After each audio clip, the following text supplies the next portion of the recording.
Assalamualaikum warahmatullahi wabarakatuh. Halo teman-teman semuanya, kembali lagi bersama aku Nur Aziza. Video kali ini aku bakal membahas tentang MTCNA. Nah, materi yang aku bakal bahas yaitu router OS dan juga router board.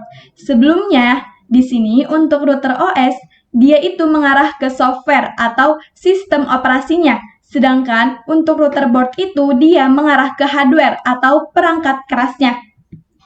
Langsung aja kita masuk ke pembahasan yang pertama, yaitu MikroTik Router OS. Nah, di sini MikroTik Router OS merupakan sistem operasi yang digunakan oleh perangkat MikroTik root board. Selain itu, router OS dapat diinstal di PC atau dijalankan sebagai VM. Dan sistem operasinya itu berbasis Linux versi 3.3.5 kernel. Nah, ini ya teman-teman contohnya.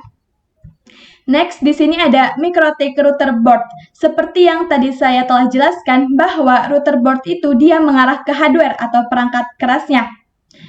Teman-teman bisa lihat bahwa di sini tuh ada kayak router, switch, dan lain-lain. Oke, di sini router board dibuat untuk menjalankan sistem operasi router OS. Lalu, segala fitur bisa terdapat pada satu perangkat, ataupun dapat diperuntukkan khusus sesuai kategorinya. Dan di sini tersedia mulai dari low-end sampai dengan high-end router. Next, di sini ada router OS fitur atau fitur router OS. Oke, di sini tuh ada beberapa ya teman-teman. Yang pertama ada support 802.11 wireless network. Nah, ini tuh merupakan fitur untuk wireless. Lalu yang kedua ada routing seperti RIP, OSPF, BGP, dan lain-lain. Lalu yang ketiga itu ada firewall dan NAT. Yang keempat ada QoS atau bandwidth management. Nah, ini merupakan fitur untuk kecepatan data atau bandwidth-nya. Lalu di sini ada point-to-point tunneling. Nah, ini merupakan fitur untuk meremote servernya, teman-teman. Dan di sini ada user management seperti DHCP atau proxy. Nah, dia itu merupakan fitur untuk memberikan koneksi kepada klien. Tadi ya teman-teman contohnya itu DHCP atau proxy, hotspot atau radius, dan lain-lain.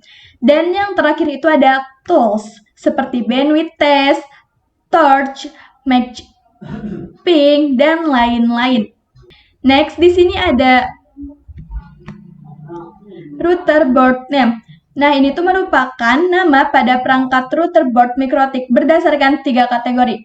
Di sini ada 3 simbol name. Di sini ada RB. RB di sini sebagai router board, 7 sebagai seri atau kelas router, 5 di sini merupakan jumlah port Ethernet, dan 1 di sini itu merupakan wireless. Yang kedua itu ada word seperti Omnitic, Graph, SXT, dan lain-lain. Kategori yang ketiga ada expressional naming. Di sini tuh merupakan nama yang disederhanakan dan disesuaikan dengan tahun pengembangan.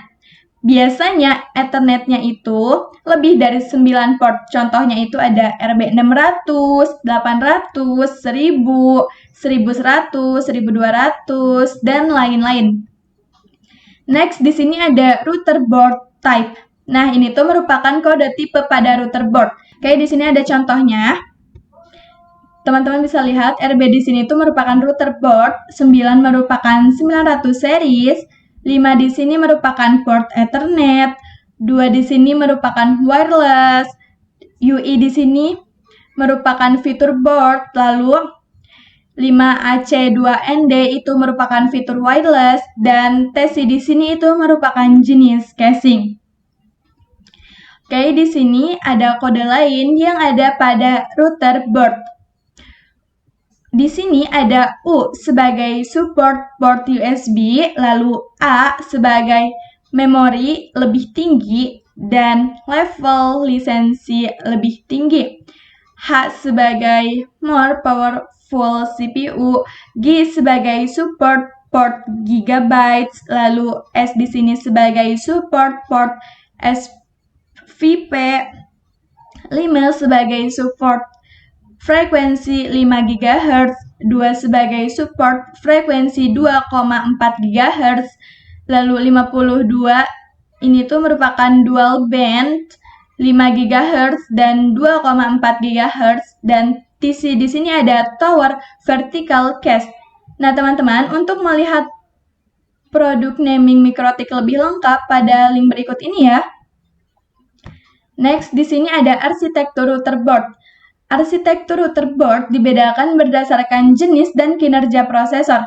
Software atau OS untuk setiap arsitektur itu berbeda, teman-teman. Nah, teman-teman bisa melihat arsitektur Mikrotik lebih lengkap di www.mikrotik.com/download.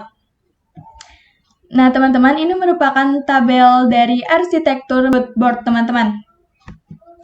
Oke, mungkin untuk materi kali ini aku cukupkan sampai di sini. Terima kasih sudah menonton video aku dari awal sampai akhir. Mohon maaf apabila ada kesalahan dalam penyampaian materi. Sampai jumpa pada video selanjutnya. Wassalamualaikum warahmatullahi wabarakatuh.